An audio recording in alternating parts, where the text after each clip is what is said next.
Welcome back to the Naughty Corner. This is Court is in Session. I am your host, Courtney, back with co-host Nate. We are going to start with some fucked around and found out. Hooray!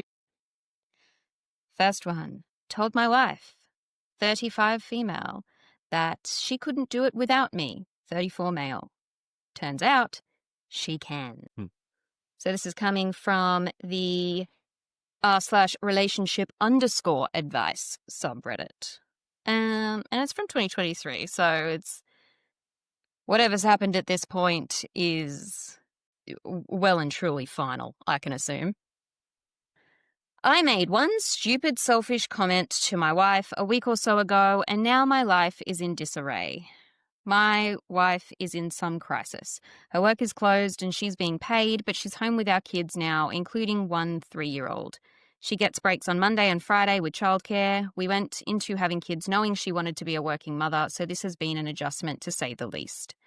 On to the OG fight. She spent a long day with our kids and the neighbouring kids, and when I came upstairs from work and she asked for a break, I didn't respond well. I made excuses and didn't offer help, and for the first time in years, my wife lost her temper and cursed at me. Like an idiot, I dug in and thought I was right. I admit we both said some unkind things, but after Reddit humbled me and she made me sit down and write a list of things I did for the family that day and compared it with her longer list, I apologised. She accepted and I figured things would go back to normal. They haven't. My wife used to include me in parenting our kids. I did dance pickup most weeks and bedtime was split. I gave baths, made dinner, all the stuff. Since our fight, my wife hasn't asked me for any help with the kids. The first morning I woke up on what was supposed to be my morning with the kids. I figured she was just being nice or trying to prove a point, but it keeps happening.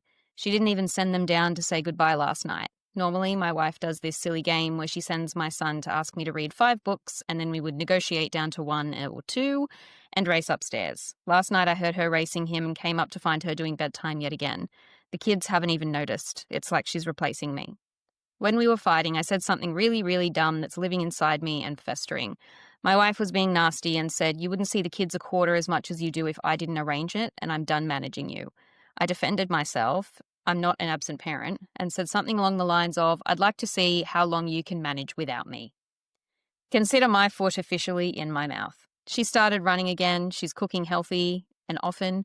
Every time I come home to a perfectly happy Stepford wife doing it all without me, I feel empty inside.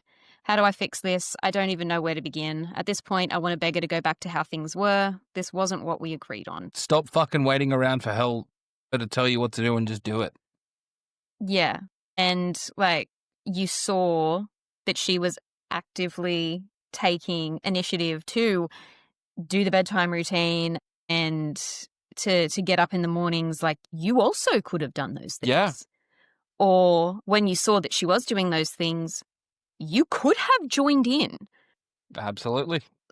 She's just kind of proven the point she made that you wouldn't see your own kids. She was already making that point if she didn't facilitate it. You that she couldn't do it without you. Yeah, are you not watching the clock? Do you not know when your kids are meant to go to bed to the point where you can initiate that bedtime routine yourself? Why are your kids constantly having to be first sent to you by your wife, but then they're having to come and get you to say, "Hey, also, it's my is there some bedtime." sort of upstairs-downstairs arrangement where they're not living together anymore, but they're living together, or? I mean, it's possibly just has some kind of basement office, I suppose. Or are the bedrooms just upstairs and he was down in the lounge room? There is an edit. Fuck, guys, I get it. I'm a piece of shit. I'm going to make this right. Well, we do appreciate a self-aware asshole. Yeah, it just sucks that it takes coming to Reddit to become self-aware. Yeah, but it happens decently enough. One of the things that don't happen anywhere near enough, but are still enjoyable, is when an obvious asshole comes striding into Reddit thinking they're going to get validation, get absolutely slammed, and instead of doubling down, they're like, "Well, fuck." Now, I'm still not overly a fan of that, because if you've got a partner that you allegedly love and they're coming to you saying shit's not right, and you need strangers on the internet to validate their feelings before you'll believe them, that's something else on its own that needs to be unpacked. But it's always good, however it happens, to be able to recognize when you've fucked up and be able to hold yourself accountable for that, and then making specific choices to address those things and to attempt to rectify the situation. Those ones are always different. They always hit different. Edit 2. Thank you to the handful of people that reached out with advice. Believe it or not, I do want to be a good father and husband. I've royally fucked up and I see that and I fully admit it. This is going to be my only edit, and then I'm going to get off my phone for a while and focus my attention on my family. My wife had dinner cooked when I got home. Everything is fine between us, so there wasn't any tension. After we cleaned up, I went upstairs and my wife ran a bath, put Taylor Swift on her Alexa and lit a few candles. I told her to go relax upstairs for the night. She was surprised but smiled and went on her way. I'm currently on the toilet watching my kids take a bath. People mentioned love bombing, etc., but I'm just trying anything I can to show her I do appreciate and love her and our family, and I want to be a present father. I'm going to do bedtime tonight and probably all next week. I'll tell her she does so much during the day and deserves the break because it's the truth. I get that time off. I get that I come off as an asshole. I grew up in a not great situation and didn't have the best role models growing up. I'm terrified of my children not having enough, and I overcompensate by working too much. This new job came with a big pay increase, but the hours are longer and I feel like I can never keep up. I've reached out to a few recruiters tonight. I used to love my job and was always home by 4:30. Even if it means taking the lost income, I'm thinking about going back. Relationships are hard and humans aren't perfect. For all the people telling me my kids don't love me and I'm a waste of space, I don't know, guys, just remember I'm an actual person. That shit's rough. Anyways, that's all I have for you folks. I need to watch these kiddos and start planning out my long road of groveling and reconnecting. Which you wouldn't have to do if you want to act like a piece of shit. Well, it's not necessarily He's acting like a piece of shit. Like, it is just an all too common thing in any relationship, regardless of the dynamic, be it parent, kids, or partners. Relationships will not grow in a barren garden. If you're not putting any effort into any of it, you're not going to have one. So this father was more going to be one of those people who hit 60 and was like, why don't my kids talk to me? And it's like, well, when did you ever attempt to connect with it? Like, so yeah, those are the ones like, why have my kids abandoned me? And it's like, well, because reasons. Like, have you ever bothered to? Like, it's those things that we take for granted because we think they're just automatically going to happen, and so there's no effort in the development or the upkeep, and that's the inherent issue. And that's not an assholey thing. That is a taking for granted thing, and unfortunately usually takes something pretty big to make you realize something that you haven't been paying attention to and recognize it as something that does require far more effort than you've been putting in, that it isn't an automated system. A lot of those automated systems that people think they are is really just the invisible labor of someone else.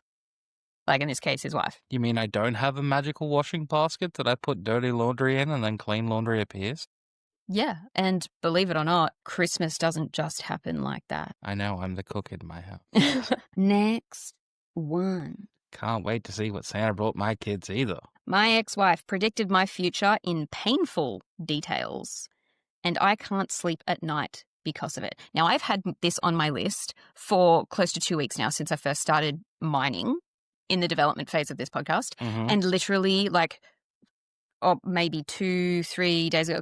I mean, fuck, it could have been a week ago at this point. But the last episode of Two Hot Takes used this post just right before I did. So technically this does not count as a cyber bin chicken segment, as even though Morgan read it out first, I still had it on my list first. Well, I still had it on my list before she used it.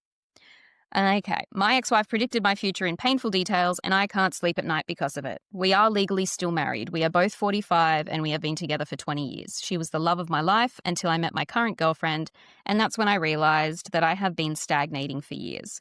My new girlfriend, 30, was happy and exciting. She was wild and drove me crazy. I finally remembered how it was to feel alive with her, and she understood me. Never complained and never nagged, always positive. When my ex-wife found out, she laughed in my face and told me how disappointing I was. Leaving your wife of 20-something for a 20-something, how original. I told her it wasn't her age. She laughed even harder. Let me guess, because she cares about her looks, because she is so positive and adventurous. Then she said that when reality hits, don't come running back.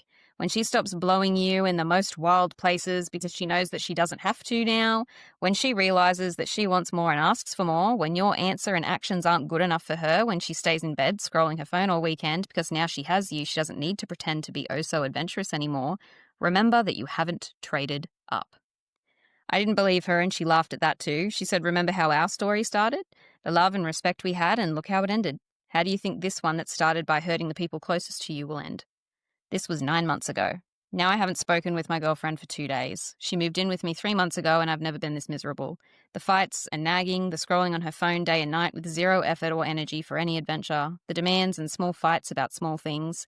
I know that moving in together can be emotional and unstable, but I feel like I have no feeling for this woman. I have nothing to say to her. I don't even like her. I just keep thinking of my wife and how she knew all of this. I pretend that everything is great when I am with people. I act like I am so in love, but I am dying inside. She predicted everything, and I miss and love and think about her every single day. And because I am not a good person, I told my girlfriend this.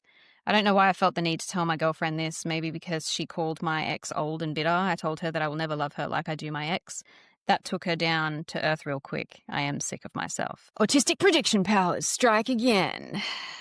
Yeah, so there is this thing where I know that for me, at least, I'll think of a song on the radio.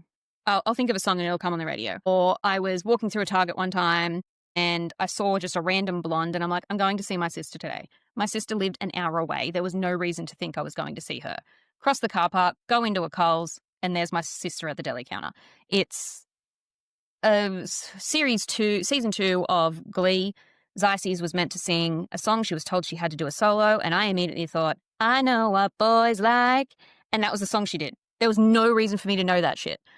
Now, a lot of that is, like, can't really be explained. But when it comes to this kind of predictability, like the predicting of the future, autistics tend to be able to do it not because we can actually see into the future, but because of how high our pattern recognition skills are. And there are times when we will notice a pattern but we don't like consciously track that's what it is. And that's what causes a lot of our anxiety because our nervous system has recognized a pattern that our actual conscious brains haven't clocked yet. And in this case, it's not really, can it really be considered a prediction when the dude is just the most typical cliche trope of a middle-aged crisis? No, this is just a matter of history repeats itself. Yeah. It's like you're one of millions of dudes that do this since forever. This is a trope in men in their 40s. Yes. Like she could tell it was coming because it's happened to so many before you, sir. The fights and the nagging. Like, yeah, people are going to have a problem as soon as you start living real life and the courting process is kind of complete. Like, yeah, you need once to the have honeymoon period ends. Yeah. And that's why important conversations need to be had long before that kind of that phase of a relationship starts. Yeah. Because that's going to be the true test of your compatibility long term. Also, being together for 3 months before you move in together, I think it was, is way too short. Yeah, you're talking to someone who got remarried 6 days after they divorced. Very different situation. You had been separated for a while. Yeah. So I did tell Chloe I loved her after like 18 hours. Well, yeah, but you had been falling in love with her long before that. Yeah, that's fair. Yeah, like you'd known her for a solid 5 years before then. Yeah. This dude, he's obviously in a lot of pain, has recognized his mistake, but she's well and truly told him that there's no going back from this.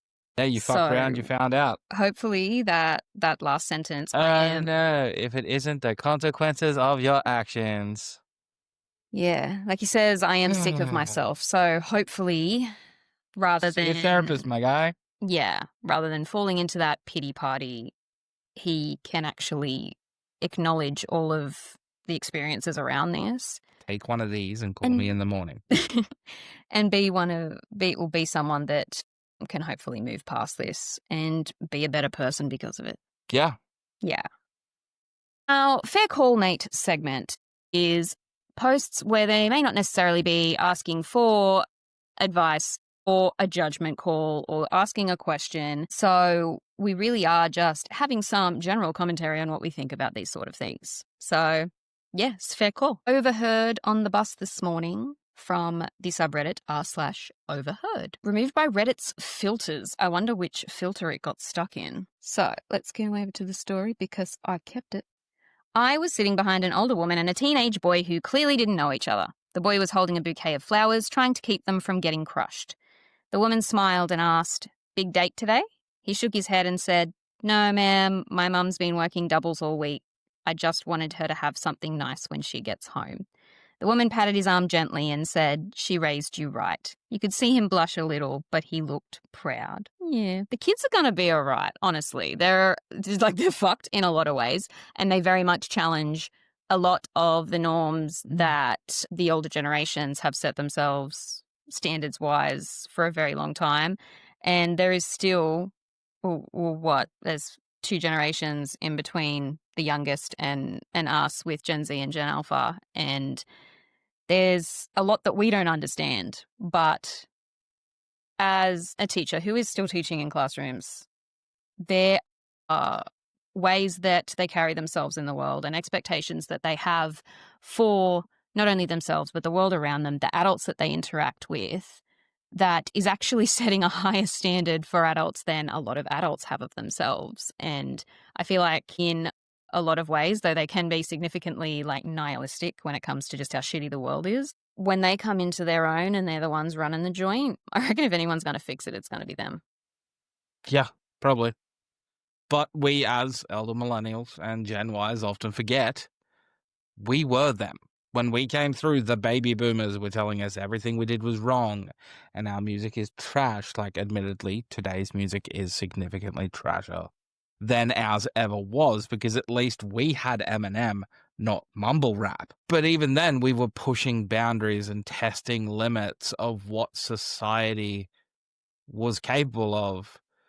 So a lot of us get caught in the trap of, back in my day... But teenagers have been teenagers since the dawn of time. Exactly, and every generation will of always teenagers be teenagers. Yeah.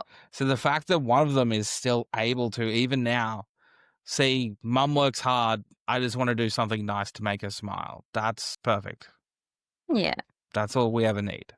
Yeah. And it's important that we give kids, even when we're not seeing events like this specifically out in the wild, that most, if not all, kids do have that in them. And I think, if anything, that's all the more reason to try and give them the benefit of the doubt, because the constant judgment that they're facing from the world around them, that they're basically growing up to be shit, is... And that they're putting on themselves. Yeah, it only has the potential to lead into a self-fulfilling prophecy that none of us will survive. No one hates a Gen Alpha more than a Gen Alpha. Next one. From the r/autism subreddit. This can only be good. Advice on how to help explain death to a nonverbal child. I didn't know how to tag this, but here it goes. My sister was a single mother to an 8-year-old nonverbal son. She passed away a month ago at home after a long battle with a chronic illness. My nephew would go in and look at her, touch her hand, and then leave her room. He did this several times in the last week of her life. My parents, who are his guardians, didn't know if he knew what was going on or not. He knew. They also didn't know how to explain it to him. Fast forward to this week, he's been acting out and crying. There has been no other change to his routine other than my sister being gone. But she also did spend the last 6 months of her life in and out of hospital. My parents don't know how to explain it in a way that they know he understands, because this will be the first real serious thing they've had to talk to him about. Any tips or advice would be so helpful. Thank you. Just be honest. Yeah. And it's so common to see those around an autistic who has a high level of need, significantly more co-occurring disabilities that mean the overall disability level is far more complex, and managing those things become increasingly harder. But the common trope of being an autistic non-speaker and not being cognitively aware of the things that are happening around them in the world, it is just not factual. You have a lot of non-speaking autistics who may not speak at all or may only be able to script, and it's tied to motor coordination difficulties. It's not actually what may be cognitively happening in their brain at the same time. So many of us even if we cannot reliably communicate using mouth words, still have an incredibly rich inner life. And it can take a lifetime of work with communicative tools to be able to ensure that what is actually happening in our brain, the things that we are wanting to say, is actually the message that gets across, be that through learning to type or using robust forms of alternative and augmentative communication, such as tablet devices and apps and things. Or signing. Yeah. And so the key there is to always presume competence. And obviously, the difference between, his mum going into hospital and the fact that he's acting out now in a way that he didn't before she physically died says he knows the difference. So he does understand what's going on. And obviously, anyone is going to be emotionally distraught at that. So you would behave in exactly the same way you would with any other child. You be there for them. You comfort them as you know that they can be comforted. Just as, when we're newborns, you've got to try a bunch of different things to figure out what can help when they're distressed. It's the same way when you physically can't communicate for any other reason. And if these grandparents have been the guardians of this kid for as long as they have, then all they can do is be there for him in the same way that they've been there this entire time. Yeah, you can presume that he does know what is going on and just try and be there to fill that emotional gap and the void that's being created, while also making sure that there's always room for his mum there. And however that looks like, as he gets older, you can never track development in these ways. So just be as flexible as you can be as he grows, so you can all grow together when it comes to managing the pain that comes with a death in a family and moving beyond that grief. Advice or help on how to explain it? I don't think you need to, technically, but Be honest, be kind, be there. yeah, you would just attempt to use the same child-friendly language you would with any other child his age. And remember, what works today might not work tomorrow. So throw shit at the wall and find what sticks. That's a hard one. Yeah. I think we'll come out of our fair call, mate, with a pick your poison. Please. So our pick your poison segment, we have one from relationship advice and one from ex-Redpill. Is my boyfriend 36 male right? Am I 22 female just that miserable? Or dating Redpill? ? Well, you're dating a millennial, so yes, your life is likely going to be miserable. But I want to see what the red pill has to say. Dating Redpill ? Been dating a guy for a year and a half, and he seems to be not just sliding further and further right, but also getting more red-pilled. We both make good money and have mutual interests, but it's getting harder and harder to enjoy spending time with him. He will start up on rants about how no one protects men and how women get away with everything, including rape, all the time.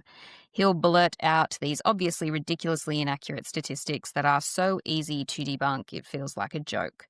He started nitpicking my body, saying I should change things, saying he's the more attractive one in the relationship, to which I ignore or laugh at. He called me self-centered the other day, and while on a date, he stated that dating women is a burden for men. I told him he could always opt out, and he shut down and said I wouldn't understand because I'm not a man and I'll just misinterpret what he says, which is a cop-out. How is a woman supposed to feel when told on a date that dating women is a burden by the person they're dating? He's defensive all the time, over everything. He lashes out when I ask clarifying questions and says I'm attacking him. He very much seems to resent the fact that he's dating me. At the same time, is still very attached and can be very affectionate and sweet. It can be a roller coaster. My concern for his mental health is growing, and I'm growing wary. I'm losing my interest in being intimate with him at all. If he doesn't like me or want to date me anymore, why hasn't he broken up with me? Why would he jeopardize a relationship by being outwardly misogynistic towards me? It's like a red pill self-fulfilling prophecy. Women don't want to date men that openly despise them and refuse to communicate. So women leave the relationship, and these men use that as proof that women are evil and duplicitous. It feels like when little kids are trying to lie, but they're just telling on themselves with chocolate all over their faces. Total lack of self-awareness. What do I do with this guy? You leave him in the trash pile where he belongs. Yeah, honestly, men aren't lonely enough. Yeah. Like, to get straight to the serious part, you're not safe. Yeah. Like, if someone is increasingly... Like, this is dehumanizing language. which on the pyramid of, building up, the pyramid of violence, in order to be desensitized to violence against another person, one of the steps to that is dehumanizing them. One of the steps to dehumanization is the language they use. And so when these beliefs are coming out like that, regardless of where he ultimately ends up, if he continues to escalate, violence is where it ends. And there is the potential that you don't make it out of that at all. So while that is obviously the far extreme end result, I don't think that any women anywhere should be taking the risk of fucking around and finding out. No, not at all. But also, if he's so unsatisfied with women, he should just date men. I mean, it would make more sense. I feel like the men, straight men in particular, just enjoy the company of other men more. Like, date your bro, man. Like just for financial just date your reasons, bro. guys, marry each other and just both have side chicks. Like, it's so much easier. Yeah, and then you don't have to worry about anyone being a financial burden on you. Exactly. See, people are probably waiting for the joke. It's not. I'm not joking. Yeah, no, it's just not. Nah. It worked out for my two dads.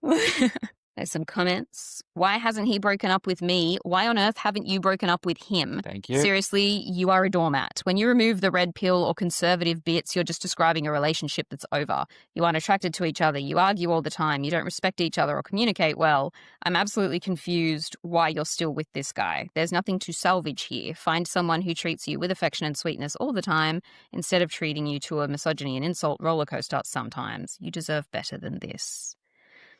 OP responds, it just happened really rapidly over the last week and a half, maybe. I'm not going to lie, it took me a minute to realize he wasn't doing a bit. And honestly, that...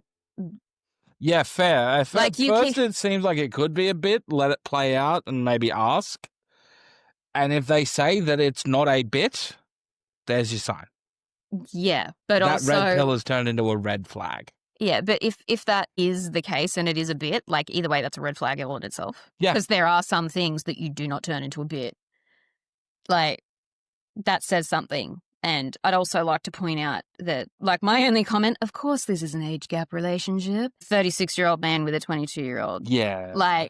The reason why older people target younger people is because they can train them how, in what behavior to expect and think is normal. So that way, the older person can basically teach them that shit behavior is perfectly appropriate.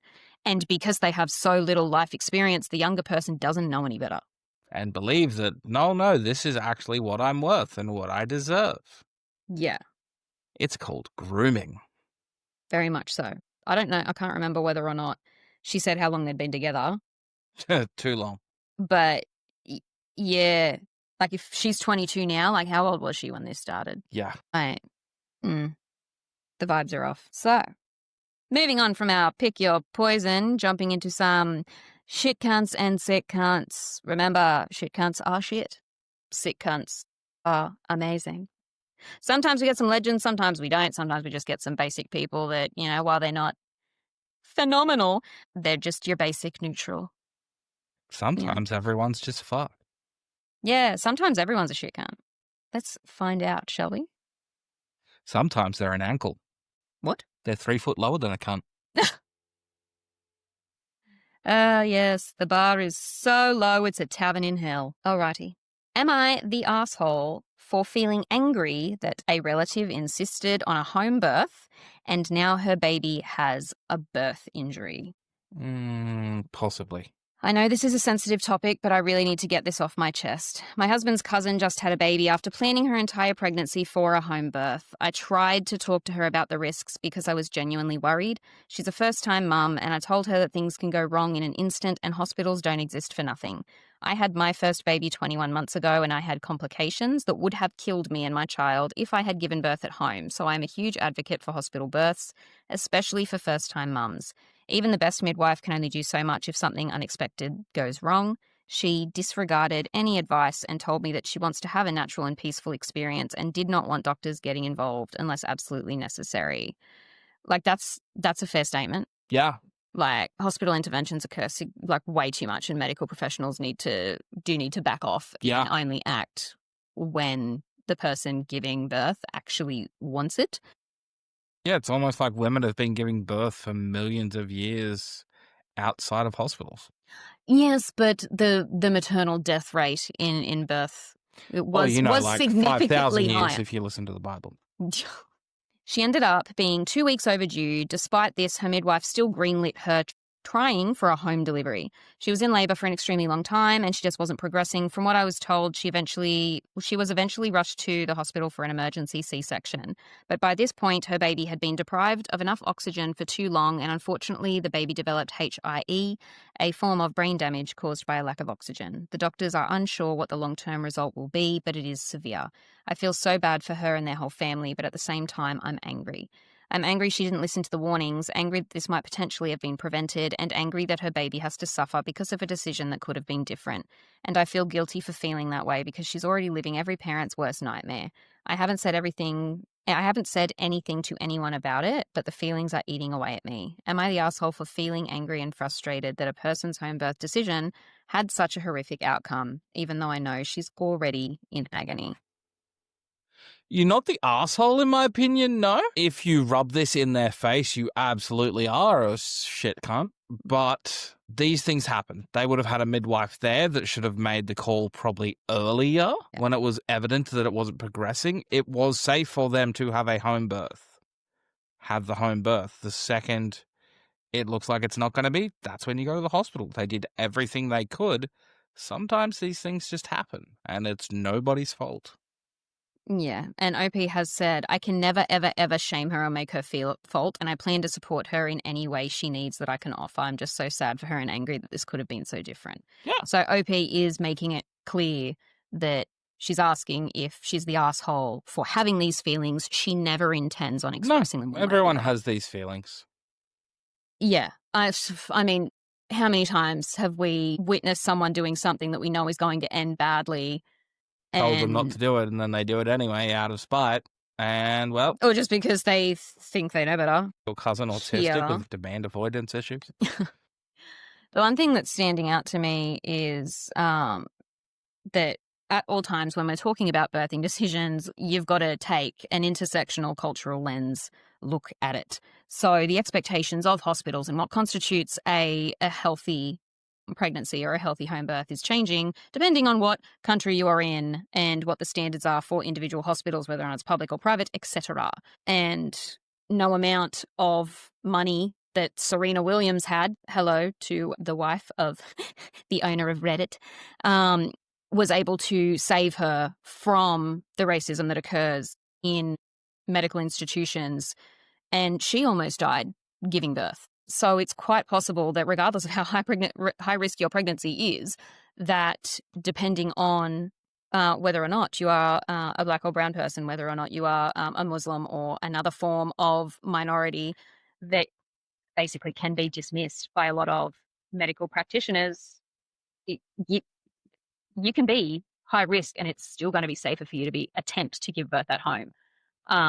So because we don't have that information here, we just don't have enough information to understand what the actual mindset was of the cousin at the time. Because if this cousin is a person of color, then it adds so many layers of complexity as to whether or not she would have felt safe enough to give birth that it wouldn't have created more complications by the time she got there.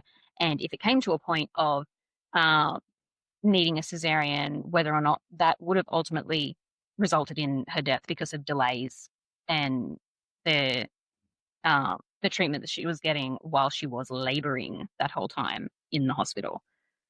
So, yeah, no assholes here. Meanwhile, I'm still stuck hearing home birthing injury and imagining the child shooting out and hitting a wall or something. Maybe I'm the asshole. Well, we are the assholes. That's why we're here. Yeah. This is why we are in the naughty corner. But we do have to head out of the naughty corner because my daughter needs to be picked up from school. So we'll see you next time. Bye, guys.